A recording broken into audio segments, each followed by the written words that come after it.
If the U.S. and China film industries were a couple, then most here at the Asia Society Film Summit would agree. The awkward get-to-know-each-other stage with a lot of missteps is thankfully over.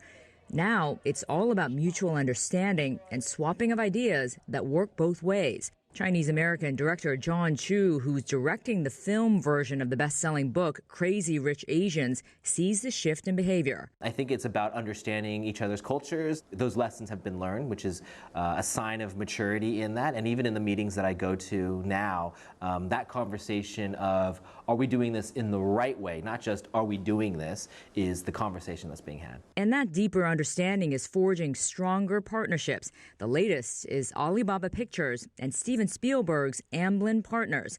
They will co-produce and co-finance movies. There are a lot of, I think, what you would call deals out there.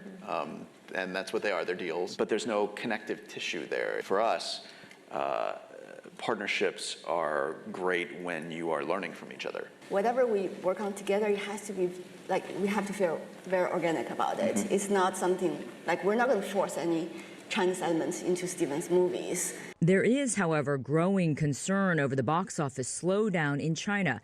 Ticket sales during the last 6 months are lower by 10% compared to the same time last year. According to the Motion Picture Association, this means China will not likely overtake the U.S. as the biggest film market next year, as many predicted. Experts blame less discounted online tickets, fewer blockbusters from the U.S. this year, and domestic films lacking in quality.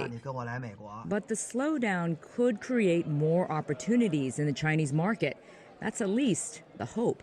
We believe that the marketplace in China can be more open. We believe more American films in particular can get into China. I think the Chinese audiences want that. And of course, we'd like to participate in ownership in cinemas and other businesses the same way that the American market is open here. Even with the slowdown in China's box office, there is no doubt that it will become the biggest market in the world in the next few years. Add to that the prediction that China will dominate the theme park market by 2020, and you've got an entertainment formula with big hopes and even bigger profits. Mei Li, CCTV, Los Angeles.